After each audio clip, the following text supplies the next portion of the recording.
Իմ գործընկերները երևի շնորհակալ եմ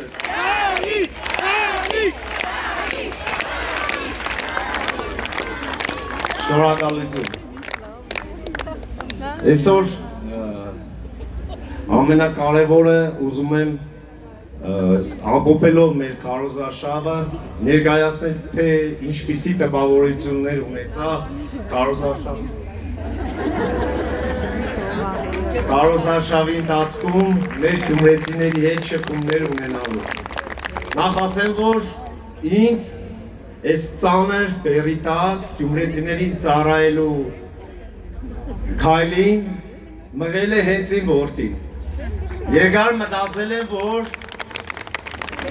չեմ կարող անտարբեր լինել նրա կյանքի ապագա 5 տարիներին։ Չեմ կարող ամեն պատահական մարդու վստահել իմ երեխաների ապագա 5 տարիները։ Այս ընթացքում լինելով բոլոր փաղերում մեր գյումրեցիների հիմնական բողոքը ամենաչնչին բանն է։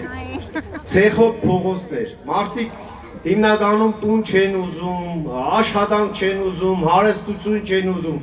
Ասում են, այս ցեխից ազատեք։ Մեր երեխաները դպրոց գնում են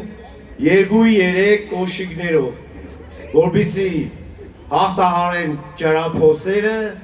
ցեխերը եւ հետո նոր մաքուր կոշիկներով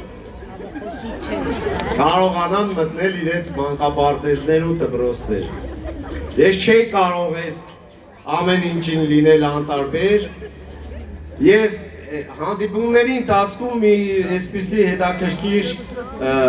միշտ այդ բանը եղել է, որ անընդհատ բոլոր երեխաները գալիս էին այդ քայլերտերի քարոզարշավի ընթացքում սկզբից մինչև վերջ այդ թաղի երեխաները ուղեկցել են ինձ։ Նվիրել են բանաստեղծություններ, իրենց ձեռքով նկարել նկարները եւ այլն։ Եվ ես այդ երեխեքի աչքերում տեսած սերը, ջերմությունը, այդ խանդավառությունը եւ հավատը երբեք չեմ կողանալու նրանցից։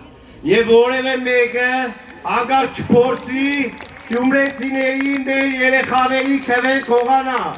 սպառնալիքով կամ կաշառք բաժանալով։ Կպատժվեն շատ խիստ։ Եվ ուրեմն մարտի 30-ին բոլորս անտարբեր չենք մնալու եւ հանուն մեր երեխաների կատարելու ենք մեր քվեարկությունը։ Գնում ենք ընտրատեղամասեր եւ քվեարկում քաղաքացիական պայմանագիր կուսակցության քվեաթերթիկ թիվ 1 Սարիկ Մինասյան։